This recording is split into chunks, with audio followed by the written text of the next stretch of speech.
know, are there any other concepts that you guys have for that area beyond this? Well, we don't create content. We market what other people do as resources come to the city. So this is an unusual situation in that we actually, as sort of friends of kind of, we have no financial stake in this or anything else. We coincidentally are going through a strategic planning process for the branding and marketing of Los Angeles as a whole. And we do certainly we market our individual neighborhoods as great assets as well. We don't have strategic plans for the specific areas for Venice and Koreatown any more than the San Fernando Valley. You know, we work with the communities, what assets they have, what assets they want to promote, what liabilities they want to play down, and typically we'll work that way to promote the many communities of Los Angeles. And so from the city's perspective, it's really just about increasing the tax base by keeping businesses open longer? Well, I don't work for the city, so I don't know what the city's interest is. But for my organization, it's creating the most positive visitor experience that can be had while someone's here, whether it's for the first-time visitor or for the repeat visitor who's been coming here since they were children. It's giving them, you know, the issue for us. We never have a problem answering the question why Los Angeles. We have sometimes have a problem answering the question why Los Angeles now. So it's working with everything from the museums to the Hollywood Bowl to the Dodgers. Keep answering why now, and we ought to be one of the why now.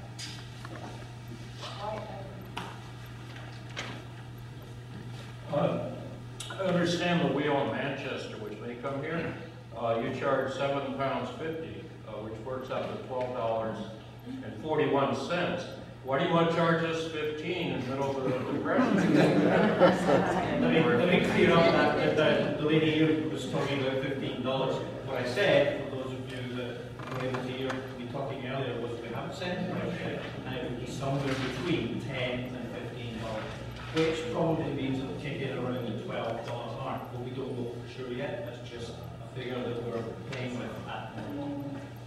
I think that the Rec and Parks Department needs to use this as an opportunity to look at how it mitigates the impact on the neighborhoods here in Venice that are caused by all of your events down there, and actually pretend that you're like a new big business that's coming in here and abide by city requirements about parking and in lieu fees, and come up with some model to follow the proposals that have been made over here, so that some of the revenue stream, not only from this good proposal, but from the proposal for the constant use of this by the Ninja Warrior and other filming, that some of it stays here in an in lieu parking fund that is bulletproof from the city stealing the money, and so that we actually get some modest parking structures built here.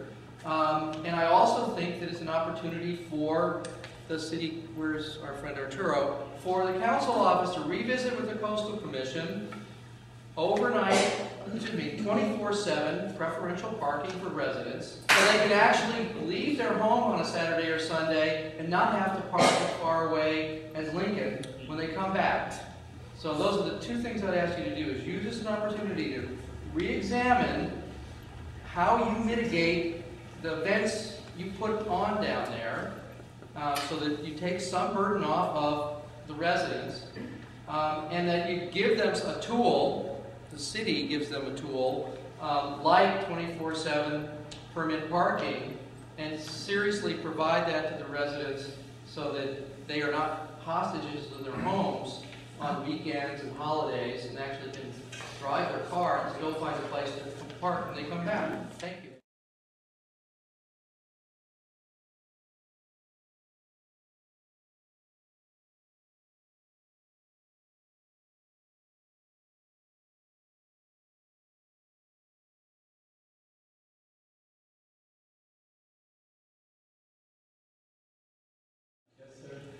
It seems that there are two scenarios. One is no additional people come here. In that case, we should be like the basketball stars and movie stars. You are now taking advantage of us. Give us the 40 to 60% of your revenue that they make when they make their deals. That's one. So you're not bringing anybody here. You are taking advantage of the fact that we have the people here. The other scenario is actually, with all this advertising, you have all of this TV news, you're obviously looking to generate more people. If you bring more people here, then you have to provide additional services. It's one or the other. We win either way. I'm not saying which is right, but you have to look at both of those. The other part of this, and this goes to the city, CBS Nicole, our famous street furniture, didn't pay a penny to the city for the 6 years that they promised us money. And everybody sold their neighborhoods out, and it came to the city council that they didn't pay anything for all that street furniture and all that advertising. So we have to be careful when we make those deals. Again, the lottery was going to save the education system. I see the education, I'm a teacher, it's in the toilet. So all of these deals that you make, whatever it is, let's make sure we get paid, please, and then all of the other things that we're saying.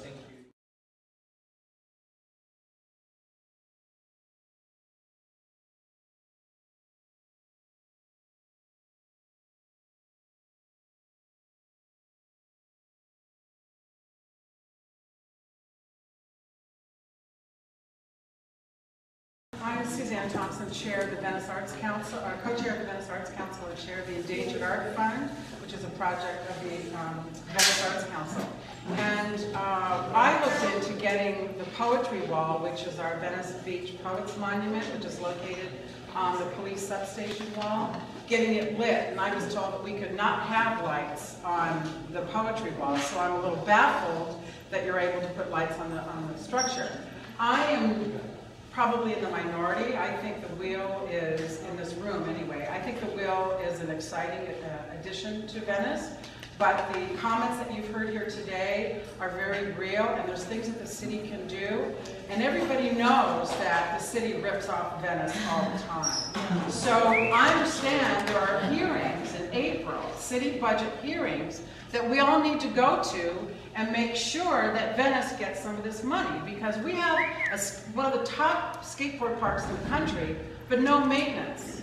We have to go out there, the skateboarders go out there, some of them have been stabbed by people sleeping in there and other things going on. The bathrooms are a mess. I'm right now raising private and a little bit of public funds to clean up the poetry on the exterior shower walls. But the bathrooms are a mess. They're closed and they're rusting. So I want to see Park and Recs put some money into the restrooms and make sure they're working all the time, 24/7. And then the other thing is that can happen is you can hire local Venice people to work on the wheel. We need jobs in this community. 30. And the last thing is a shuttle. It was mentioned by Ira here. And Whole Foods never did it. Google hasn't done it. So why don't you step forward and do it? Get a shuttle that runs around and people can park at Venice High School, let the high school make some money on the parking or whatever. But, you know, you should come here on a weekend. This last Sunday it was beautiful. I live off of Rose. You don't want to take your car off the street because you're loose parking, number one. Number two, the streets are jammed. So I'll tell you something, your tourists from across the town are not going to be able to get to your wheel because it's going to be bumper to bumper. So I think you really need to look at that jobs, shuttle, and put money into maintenance on Venice Beach because the city doesn't give us enough for it. The point I want to make is one of definition. You keep on referring to the Venice Boardwalk as a park, and by nature that might be correct, but what it really is a major destination for millions of people to come here. This is why these people are here. They can do the numbers. They don't have to work for their company to figure out the kind of profit they're going to make. The problem is that the city's view of what Venice Boardwalk is. It is not a park. It is a major destination. It's Disney. It's a public Disneyland is what it is. It is a public major destination in the state of California that is free. And millions of people come here because of that. And they want to take advantage of that. They want their piece of the pie. And guess what? The people who host it, they want their piece of the pie too. And that's what you don't get. And that's what the city doesn't get. And that's what the city council doesn't get. That's what the mayor doesn't get. And this is the dysfunctionality of the city of Los Angeles. That you hoist this on the people here, expect them to embrace it in open arms, because it is a good idea. But the problem is you leave a mess behind and say, well, that's your problem. You're part of the city of Los Angeles. It's a park. We control it. That mindset has to change.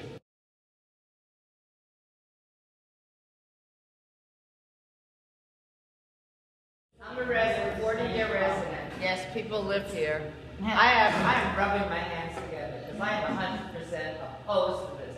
I think it's ugly, it's inappropriate, it doesn't belong here. It scares the crap out of me. Now, I have been working since 2009 to oppose for-profit signage along the park. The Department of Rec and Parks wanted to hang ads. Their foundation. Absolutely not.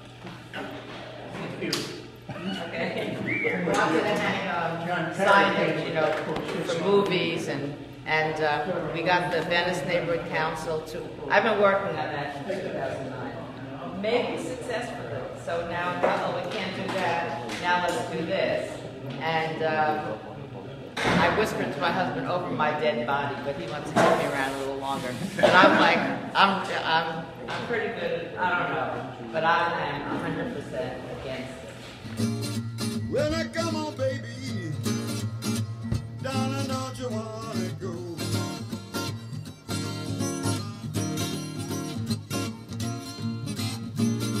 Well, now come on, baby.